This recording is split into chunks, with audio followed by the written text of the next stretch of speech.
agree, though, Coach, the burst after the catch there. All right, Tim, let's shift gears from offensive line and a little Emmanuel Wilson talk to defense. I know you're excited about this. We had a couple plays earlier today in camp practice I just wanted to highlight. Ryan Wood said Evan Williams closes practice cutting in front of Tucker Kraft in the end zone to intercept Jordan Love behind the defense. Jeff Hafley raises his arms in triumph over gesturing his satisfaction to the Packers offense. So rubbing it in a little bit on the floor there, Jeff Hafley is. But Evan Williams obviously having another good camp. We seen this last year. I think Evan Williams is going to be one of those players, Tim, that he has the potential to be a great player, but he's already very good. And I really think that the more time he spends with Xavier McKinney in that back, in the back of the defense or the back line, whatever you want to call it, in the safety room, I think this dude could go on to be, when we're ready to move on from Xavier McKinney, just the attitude that Evan Williams has, let's say 3-4 years down the road, if we decide, you know what, McKinney's best football is behind him, let's move on from him, get another young whippersnapper in here, and you got Evan Williams ready to kind of lead the charge in that safety room, man, I think he's going to be a great player, man. Right now, very good, potential to be great, and who knows, man, maybe all pro level. Absolutely. He's building on that stellar rookie season, right? He's continued to do it. I mean, he shocked a lot of us. We were all happy with the draft pick, obviously. We saw the tape at Oregon, right? Yep. But, I mean, I don't think any of us were expecting him to be, it's kind of like we were talking about Matt Golden, right? Just look polished as a rookie. Made a few mistakes, was a little raw at times, but developed really nicely. And now I totally agree with that sentiment, Clayton, that, if we are at the point where we need to make a change and it's time to move on, maybe Evan Williams is your guy. That's who slides into that captain of the back end of that defense kind of role. He's certainly built for it, and you see it out there on the field. I just really another great pick by Goody and developing really nicely. So shout out to all you Goot haters out there. Mm-hmm. No doubt, man. He nailed this. I mean, he revamped the safety room in one off season. Yep. It's wild to think about. And again, I always laugh and say, man, oh man, somewhere Joe Barry madder than hell going, boy, if I'd have had this safety room, I think I'd still be in Green Bay. I believe that. And if you don't believe me, then if you disagree with that sentiment, then I'm going to ask you a question. Which would you rather march out there as your starting safeties? Xavier McKinney and Evan Williams, or would you rather have Jonathan Owens and Darnell Savage? My God. That's why I have a little bit of grace towards, the other thing too, we replaced Devondre Campbell with our boy Adrian Cooper. It's like, God, and I don't believe it was the scheme that made these guys great. I think these are great football players. I really, really believe that. So, absolutely. Yeah. Cheese Mode Activated said earlier, good to see Bullard making plays this week. And I marked that earlier, Tim, because, obviously our boy Evan Williams making plays, but Javon Bullard also made that play that we talked about earlier. I want to wrap back around with it and wrap up the show with it because Jordan Love goes deep middle to McCole Hardman at 7-on-7, and Javon Bullard picks it. So it kind of made me think the fact that Nate Hobbs is out right now, right? Nate Hobbs is out, but McKinney's out as well. He didn't specify if Bullard was playing safety or not. I imagine he was playing safety, and it would have been one of those things that you're probably in a cover 3 or cover 6, something like that, and Bullard gets in there and gets the interception. So I'm not as hard on interceptions in training camp practice because the guys are taught, hey, push the envelope. Let's see what we can get, right? To me, it's a more of a testament when the defense picks a pass off in training camp as opposed to a quarterback being a bad decision maker, if that makes sense. Because that's the time you want to test. So. Exactly, because I saw a couple other posts about the same play, and it just sailed on him, I guess, right? Is this the one? It was like an overthrow, and then I think so. Bull was right there and just picked it off. But either way, it's not a knock on Javon Bullard. I'm all for any highlights that have, him and coverage involved in it, right? We talked about him taking that step in his coverage skills, and I don't care if a ball was slightly overthrown or tipped. I mean, if you're making the play, that's all that matters, right? You love to see it. And you love to see it, Tim, because Bullard's strength is, in my opinion, every player's got their niche, right? They've got their superpower, if you will. Or maybe that's exaggerating a little bit for all players, but there's something that, hey, that's what they do really well. And as a coach, without being predictable, you want to put them in a position as consistently as possible to do what they do well. To me, Bullard, it's slot, playing the run, attacking bubble screens, attacking smoke screens, kind of playing in the box, so to speak, as a slot defender and attacking the underneath stuff. Not being out in space and trying to read the 2 to the 3. All right, in this match set, I got to take the corner, or I've got to let the crosser go and pick up the 1 on the dig, all that stuff, right?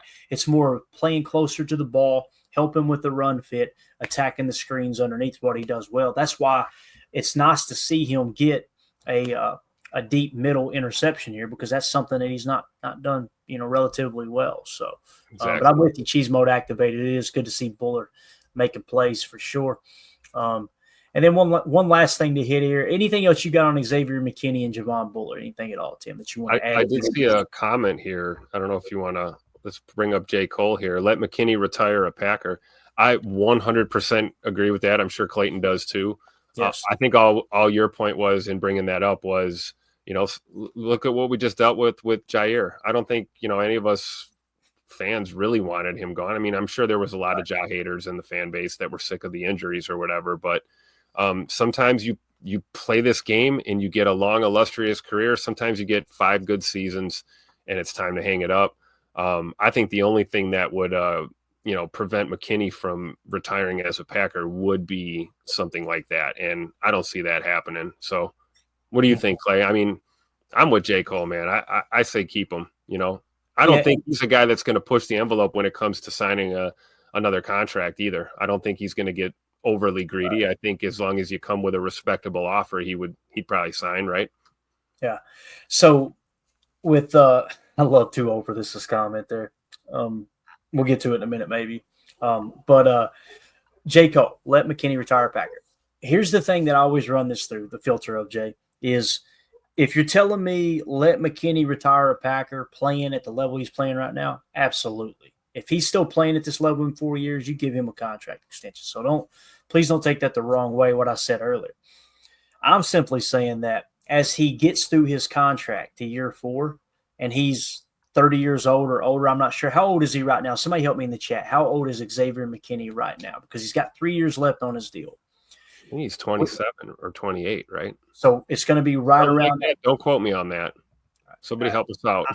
I think he turned 27. If not, he's 26. He's 29 right now? That can't be right. No. That's his jersey number. That's not his age, right? That is true. He is 20. That's correct. 27, Drew. Thank you. And Bates, too. Appreciate you guys. So he's 27 years old. So he's going to be turning 30 as his contract expires. Now, 2 things. First of all, do we think his play is going to fall off as he hits 30?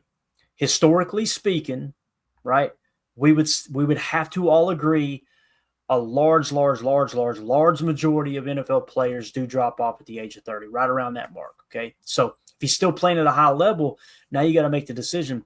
Do you extend him knowing that any day now his play could drop off and now you're on the hook for that money, right? Yep. Now, it depends on the structure of the contract as well. Now, let's say they draft another Evan Williams top in the next year or 2, and you go, wow, we got to get this guy on the field. And Evan Williams continues to progress. You could see how they're going to be able to save money by letting McKinney walk in 4 years, 3 years, whatever it is, and moving on to the next thing. Yep. Right? Because it's a business, right? At this level, it's a business, and you got to make those decisions. So, again, I want to be very clear. If he's playing at the level he's playing right now, I would love to have him back, on another contract in 3 years. But if he takes a slight step back as he's approaching that final year of the contract, the writing's on the wall. Here's the other thing, Tim, precedent, right? Precedent. Yeah. So what have we done in the past? Guys, you guys remember a guy by the name of Charles Woodson? Yeah. Pro Football Hall of Famer. We let him walk. You guys remember that, right? Yep. And what did he do? He went to Oakland at the time. The Raiders. And he played damn good football as a safety for Oakland. I want to say he made the Pro Bowl that year. I'm pretty sure he might. I don't know if he's all pro, but I think he went to the Pro Bowl, so he had a good year. But then after that, what happened? That's a Hall of Famer.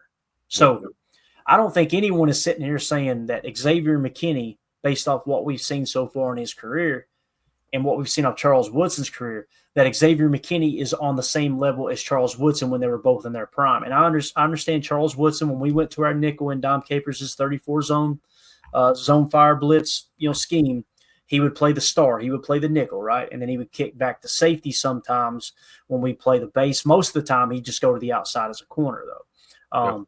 So with that being said, we got rid of, I think somebody said it right there. Let's see, Marco Day. Oh yeah, 1 year too early for Woodson. Definitely. But again, Mark, right?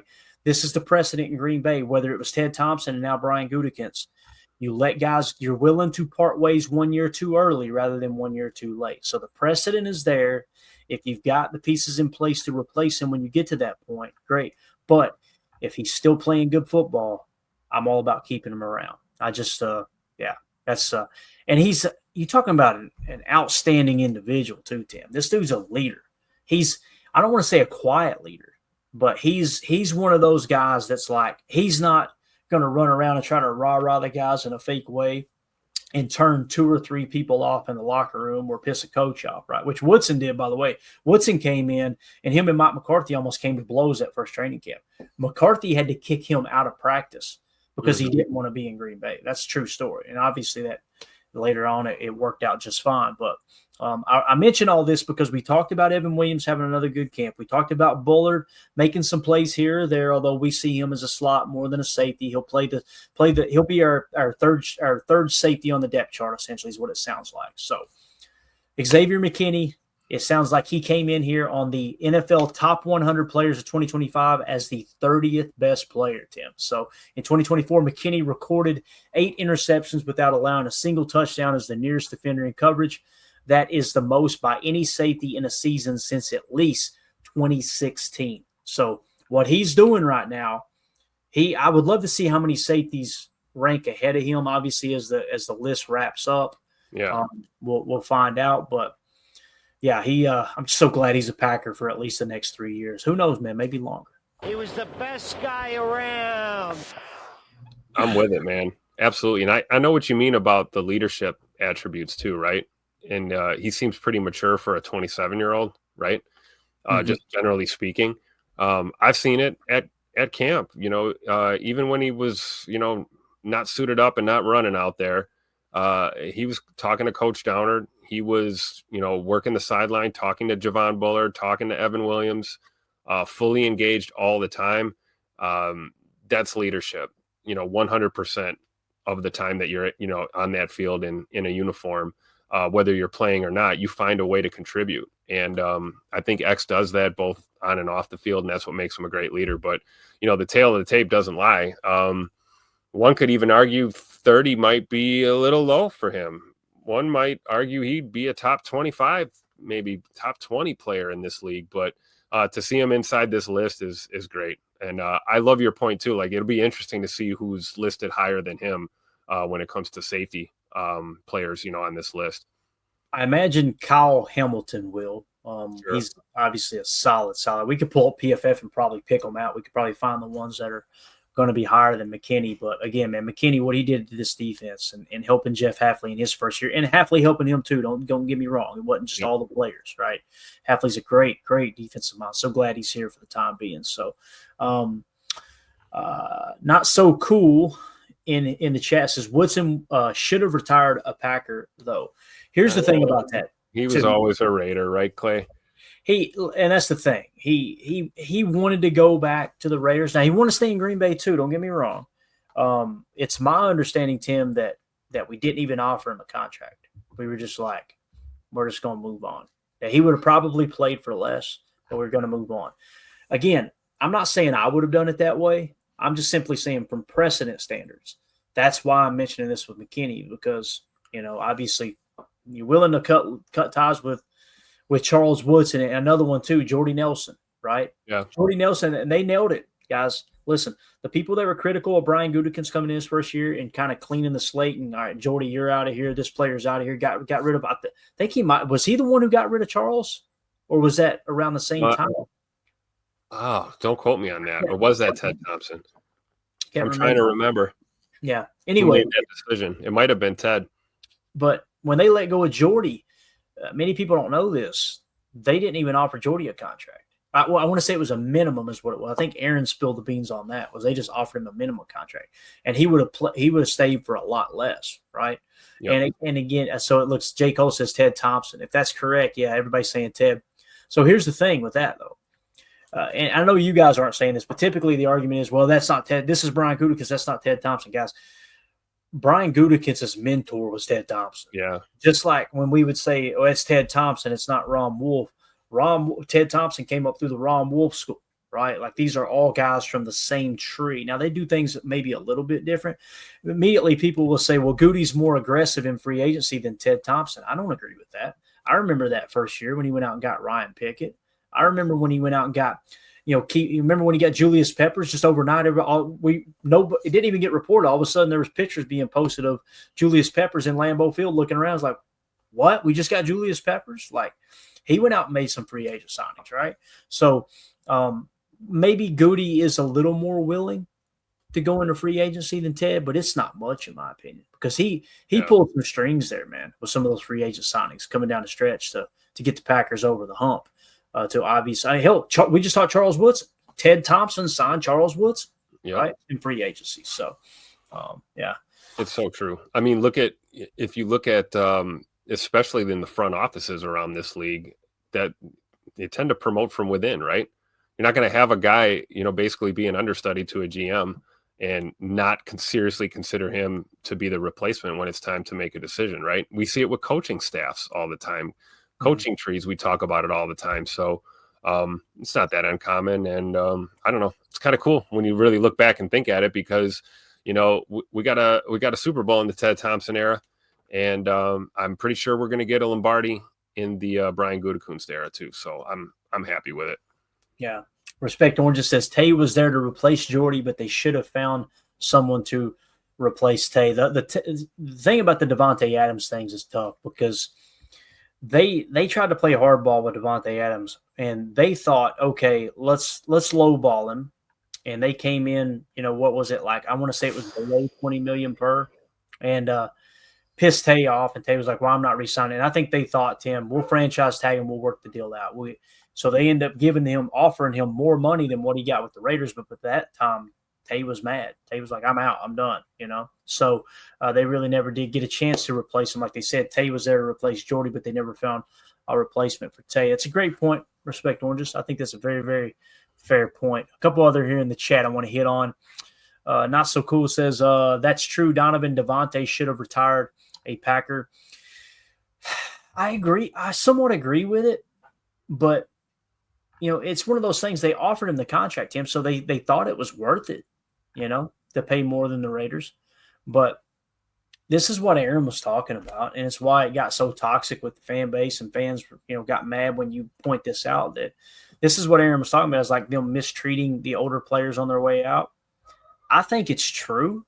I think it's true to a certain extent. You've seen it with Davante firsthand that, hey, they lowballed him, ticked him off. They basically hit, in Davante's words, and I did a show on this when I first started podcasting. Davante's words were, they told me, let's go out and prove it one more year. And Davante's like, after everything I've done, you're going to make me prove it one more year? No, I'm done. So I can understand his standpoint, but I can also see the Packers standpoint as well. But they did get kind of caught in no man's land there, expecting him to accept that better offer. And he told him no. And I kind of respect Davante for it because he stood his ground. Like, you know what? No, I'm just going to go ahead and turn the page.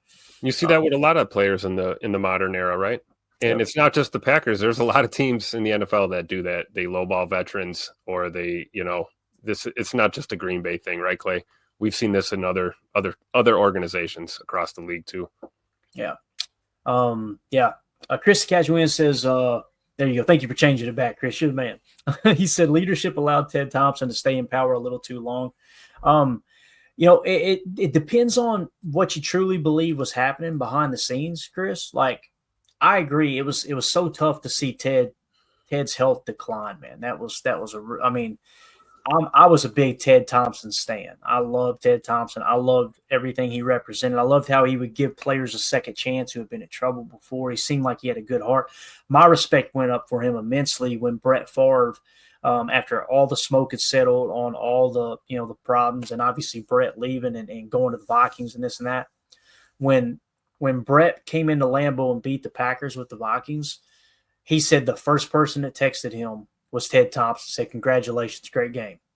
Like that tells me everything I need to know about Ted Thompson. He's just a stand-up class. Now, yes. Now, behind the scenes, Chris, it was my understanding that his staff was kind of heading everything up as a whole, as a group, right? And they didn't want to just I love the fact, Tim, that they didn't go, "Ted, buddy, it's gotten bad, you're out of here." Instead, everybody got together and was like, "Hey, we see what's happening here. Ted knows what's happening. Let's let him go out on his own terms here, and we'll all kind of." That was so awesome. Run his thing. Yeah, what did they do? He was a senior football advisor or something. They gave him a position, and that was handled with class. I think I agree. Yeah. And on the outside, it was like, this guy shouldn't be the general manager. I don't think he was truly like calling all the shots. No, Goody probably was. Yeah, and that's the thing. As soon as Ted retired because of the health, right, and he stepped down, what happened? Goody came in and got rid of Jordy and got rid of some of these older players. It was like, okay, it's almost like Ted never left, right? Right, exactly. So that's how I remember it anyway. And I could be a little off of my memory there somewhat, but man, Ted Thompson, what an amazing human being. And I heard Wildy say this the other day, and he did specify. I got a gnat in here, it's driving me crazy. He did specify, like, he didn't know for sure, but he wondered if Ted Thompson's cognitive decline was from playing football, because people don't know that. They look at Ted and they see the gray hair and they think, oh yeah, this was a cheapskate, this and that. He was a dog. He played linebacker, right, in the NFL. Yep. So you say that about Mark Murphy too, right? Hard hitting safety. Oh yeah, and I think that's, isn't it amazing? Like that portion of the fan base, and they're a very, very loud minority in our fan base, that they talked about Ted Thompson like he was just the stupidest football mind on the face of the planet. They talk about Mark Murphy like he's this big bumbling idiot. Both of those guys played defense in the NFL when it was, I'm talking about one of the toughest eras. Like, yeah, I would love for those tough guys on the internet that dogged those guys and acted like they weren't worth a crap to be able to just take a quick time machine back to them in their prime and say that to their face, because they were men of men, right? Absolutely. So, yeah, I'm just I absolutely love I love this team and love everything they represent. And Ted Thompson's one of those dudes that's just, seeing them be able to hoist that Lombardi after he had to make those tough decisions to move on from Brett and give Aaron this shot and just kind of stick to the plan and to see that kind of come to fruition was absolutely awesome, man. So the moment you choose loyalty to your players over the right decision, you turn into the Vikings. Over playing old guys, you won't get much production from. I think that's pretty well said, man. It's a cutthroat business, and listen, they get to play a kid's game for a ransom, you know what I mean, for a ton of money. But right, when old man old age comes calling, let's not forget, we talk about how brutal this game is, even in today's era, with all the rule changes and the new technology, the better medical staffs. Guys get hurt all the time, right? And you see guys that retire from this game at 30 something years old, and they've got the knees and the back of a 70-year-old man from playing football, throughout their youth and into their adulthood. So I think it's important as fans that we remember that, this sport will take a toll on you and even the greatest that have ever done it. Ultimately, Father Time catches up with everybody, right? Yeah, no doubt. Last one here, guys. Six shot. We'll call him shot. Six shot says, I was there at Lambeau Atrium when Thompson picked Rodgers in 2005. The whole atrium booed. What a pick. Yeah, and I love you got Favre who's going to take you to a Super Bowl. I wish we still had Rodgers, it's going to take you to a toilet bowl. I remember that. We got to get that clip back, man. Yeah, got to. And I remember where I was at in Knoxville, Tennessee, running a carpet restoration company, and I was a young whippersnapper. And I remember listening to that draft on the radio on a little headset with AA batteries and a radio, right? And so I remember that's how, yeah. And there was probably better technological advancements to listen to it, Tim, but I was you had that little one with the little headphone jack, the little small one. Oh, yeah. You kidding me?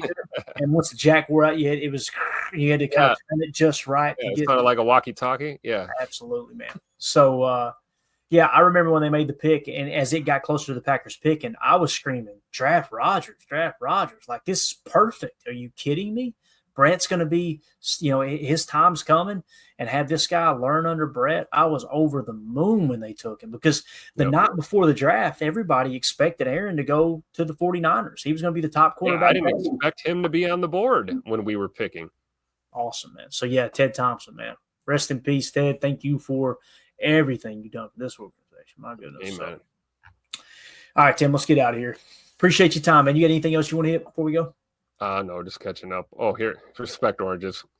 Why would you pick Love when you had Rodgers? Boo. Yeah, there you go, right? Same sentiment, right?